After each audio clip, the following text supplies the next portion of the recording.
Hello everyone!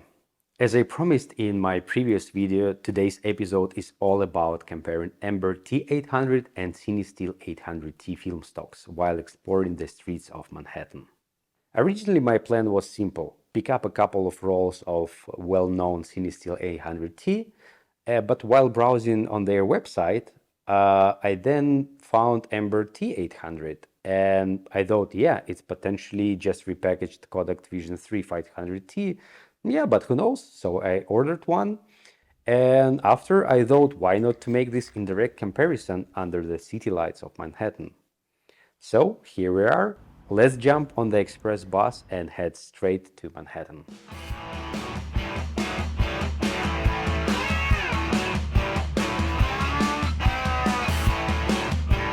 Eeny, meeny, miny, more. I randomly chose Aaand T800 first, and right off the bat it seems to be the same film stock as Cinestill, at least visually. The film base has the same color and density, maybe perforation seems a little bit off.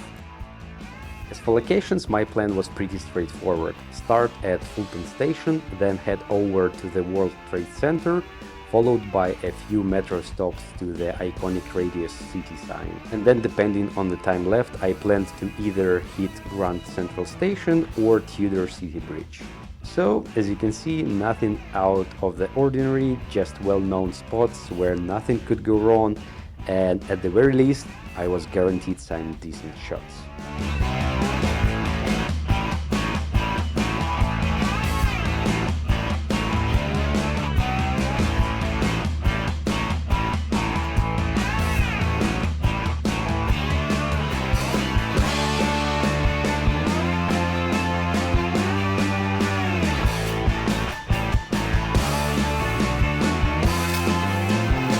So here we are at Fulton Station with its stunning ceiling, and for my taste, it's the perfect long-hanging fruit to kick off the day. Then, just around the corner, we find ourselves at the World Trade Center, and I know that this spot has been photographed to death, and finding an original angle can be a challenge. But yeah, I think I managed a few decent shots there, and at the very least, I have proof for my mom that I was actually been there.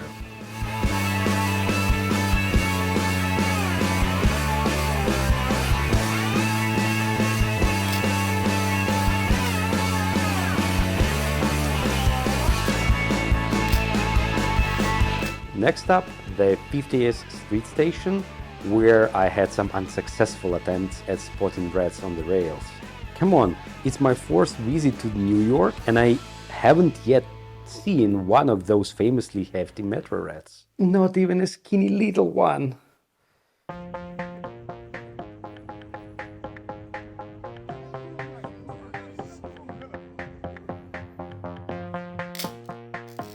And here we are, finding an interesting spot for the 135mm lens. But let's talk tripods. My small one just wasn't up to the task. The city is full of vibrations, and for long exposure shots with long focal lengths, a sturdy, reliable tripod is essential. Lesson learned? Next time I'll hit the gym beforehand to prepare for carrying that extra half kilo.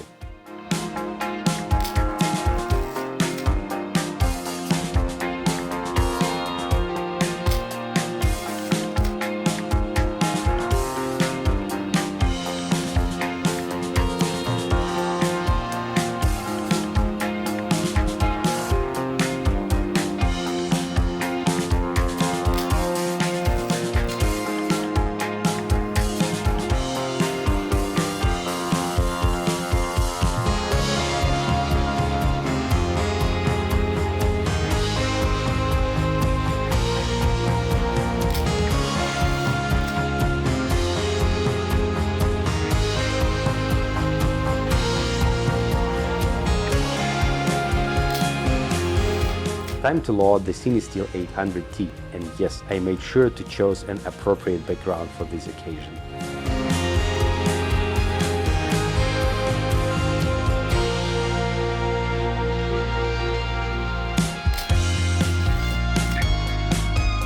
And right away, it's a noticeably different image. Okay, maybe not completely, but the difference is definitely there. Let's keep moving and I'll show you exactly what I mean a bit later.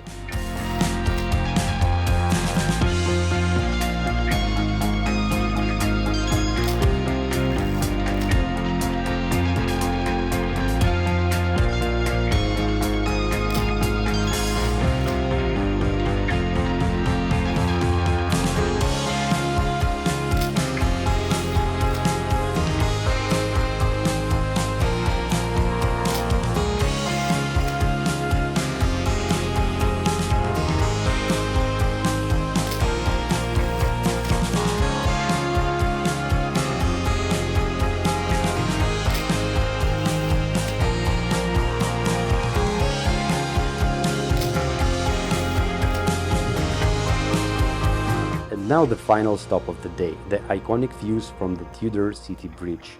As I mentioned earlier, it's nothing extraordinary from photography perspective, but when you're standing there, you just can't help but snap a photo.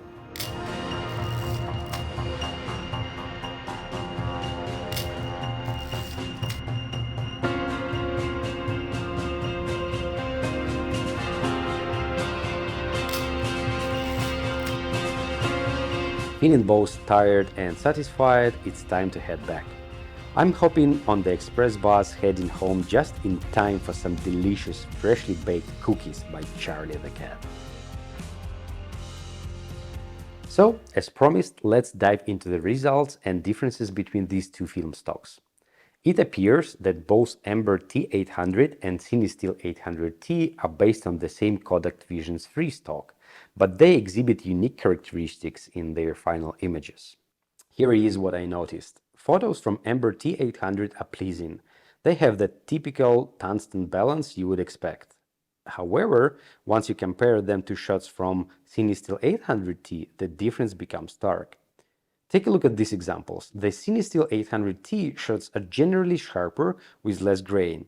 And if you pay close attention to the shadows, you'll notice that Aaand T800 has a sort of hazy appearance, almost like a slightly expired color negative film.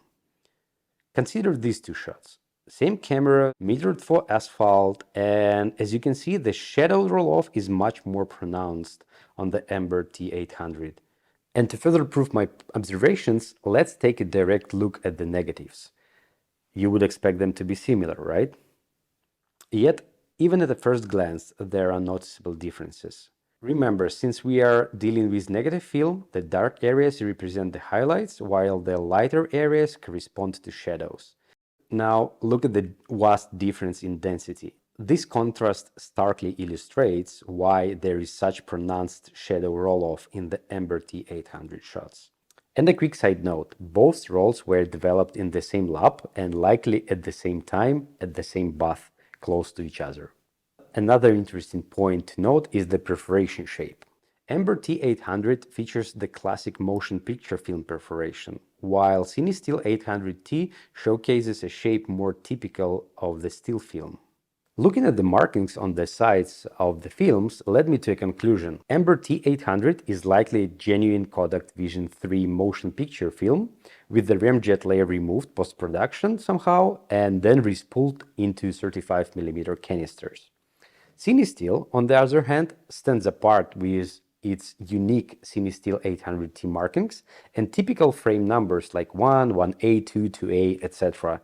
And its perforation shape, that is more common in still films, hints that Cinestill might be a special order from that famous American manufacturer whose name starts with K and ends with Kodak. So here's my takeaway. I don't often shoot tungsten balanced film stocks, but when I do, I lean towards a roll of freshly baked Cinestill 800T, and I'm confident in the results it will produce. For those times I'm feeling experimental, I might opt for a roll of the real respooled Kodak Vision3 film and find a lab that can develop it using the proper ECN2 process, ensuring I get authentic motion picture film negatives back. Actually, that gives me a cool idea for the future video. What do you think? And speaking of what's to come, if you haven't already, make sure to subscribe to the channel. And yeah, I'm well aware that I might not be the most entertaining guy on YouTube, and my posts aren't exactly on regular schedule. But on the flip side, I never rush for the sake of content. I genuinely love what I do, and I hope that it shows in each video which I share. So we will definitely be in touch. Stay safe out there, see you soon, and bye for now.